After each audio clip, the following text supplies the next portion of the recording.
The night was a black cat. It slunk through the streets. Halloween air, sharp and cold, bit at young Leo's cheeks. Leaves like brittle brown bats skittered across the pavement. They whispered secrets to the cracks in the stone. Every gust of wind sounded like a sigh, or perhaps a warning. Streetlights cast long, dancing shadows. They made familiar shapes seem monstrous and strange. Leo pulled his thin coat tighter. He wasn't looking for sweets. He was looking for something different, something real. Something that felt like Halloween truly should. He walked down streets he thought he knew. Tonight they felt alien and unwelcoming. Houses stared with blank, dark window eyes. Jack-o'-lanterns grinned with fiery, unsettling smiles, their light flickering weakly. The usual sounds of the city were muffled. It was as if the night itself held its breath. Leo felt a prickle on his skin, a feeling of being watched. He told himself it was just the spooky season, but the feeling clung to him like a cobweb he couldn't quite brush away. He just wanted an adventure, a small one. Then he saw it, tucked away at the end of a narrow alley. An alley he had never noticed before. A single, flickering gas lamp illuminated a small, rickety stall. It seemed to have sprouted from the damp cobblestones. The stall was draped in dark, velvety cloth. Strange, unidentifiable objects lay upon it, glinting faintly. An old woman, cloaked and hooded, sat behind the stall. Her face was lost in shadows.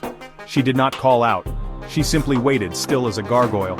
Leo hesitated. The alley felt colder than the street. A peculiar scent hung in the air. It smelled of dust, old wood, and something faintly metallic. Something else too, something sweet and rotten, like overripe fruit. Curiosity, stronger than his unease, pulled him forward. His feet crunched softly on unseen debris. He approached the stall slowly. His eyes scanned the oddities. And then, he saw the mask. It lay separate from the other items. It rested on a bed of what looked like dried black moss. It seemed to pulse with a faint inner light.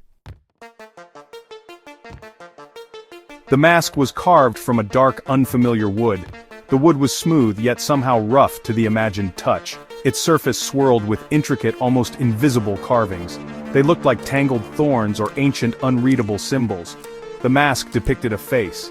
It was not a monster face, not in the usual way. It was too subtle for that. The features were eerily serene, yet profoundly sorrowful. Its eyes were narrow slits angled downwards. They seemed to follow Leo's every movement. The mouth was a thin, downturned line suggesting a silent, eternal grief. A chill emanated from the mask. It was a coldness that had nothing to do with the autumn air. Leo felt a strange pull towards it. It was like a whisper in his mind, urging him closer. He reached out a hesitant finger. The wood felt strangely alive beneath his touch. It was cold, yes, but also thrummed with a faint vibration. He could almost hear a faint sighing sound, or perhaps it was just the wind whistling through the narrow eye slits of the carved face. The old woman watched him. Her eyes, hidden in the shadows, seemed to know something. "You like this one?" Her voice was a dry rustle like dead leaves. Leo nodded, unable to speak. He felt a peculiar fascination. The mask was unsettling, deeply so, but it was also beautiful, in a dark, forgotten way. He had never seen anything like it. It felt ancient. It felt important. "It has character," the old woman croaked. "It chooses its wearer." She named a price. It was surprisingly low, too low for something that felt so unique, so potent. It was almost as if she wanted him to take it. He paid, his fingers fumbling with the coins. The old woman's hand, when it brushed his, was cold as stone. She did not smile. Leo clutched the mask. It felt heavier than it looked. Walking home, the streets seemed darker. The shadows appeared deeper, more threatening. The mask in his bag felt like a heavy secret. When he finally reached his room, he placed it on his desk. He tried not to look at it, but he could feel its presence. It was a cold spot in the room. It seemed to be watching him, waiting patiently. Later that night, the house was quiet. Too quiet.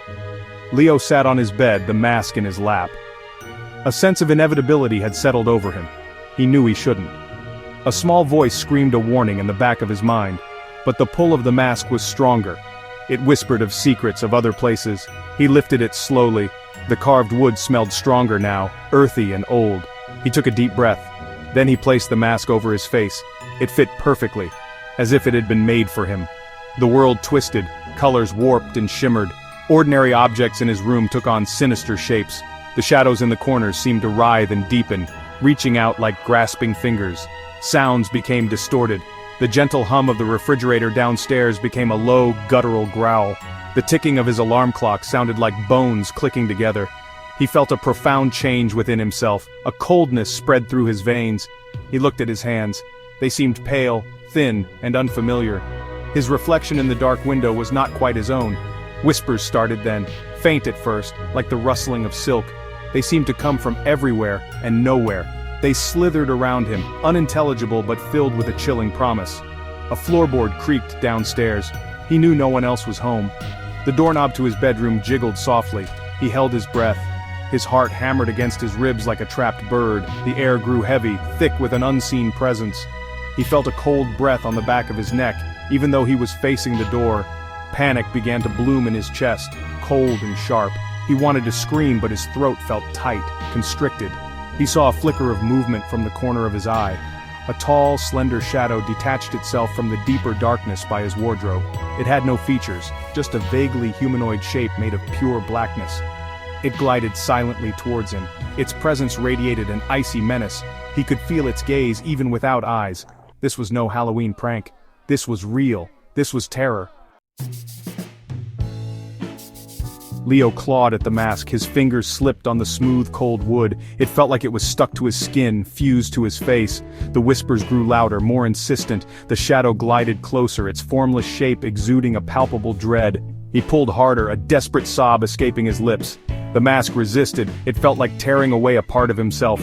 He could feel the edges digging into his skin. He gave one final frantic wrench. With a sickening, tearing sound, the mask came free. He gasped for air, his lungs burning. He threw the mask across the room. It clattered against the far wall and fell to the floor, face down. The shadows in the room seemed to recede slightly. The oppressive atmosphere lessened, but did not vanish completely. The terrifying shadow figure was gone. Leo trembled, tears streaming down his face. He was safe.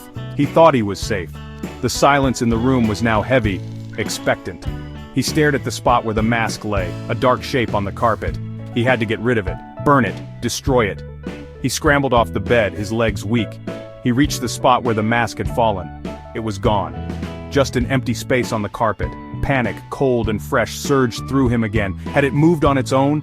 He scanned the room wildly. There was no sign of it. He stumbled to the bathroom, splashing cold water on his face. He looked into the mirror. His reflection stared back, pale and terrified. But then he saw it. Something was wrong with his left eye. It was subtly different, narrower, angled slightly downwards. It was the eye from the mask. A faint, almost invisible line like a scar from the carving traced the edge of his eyelid. The mask was gone, but its touch remained.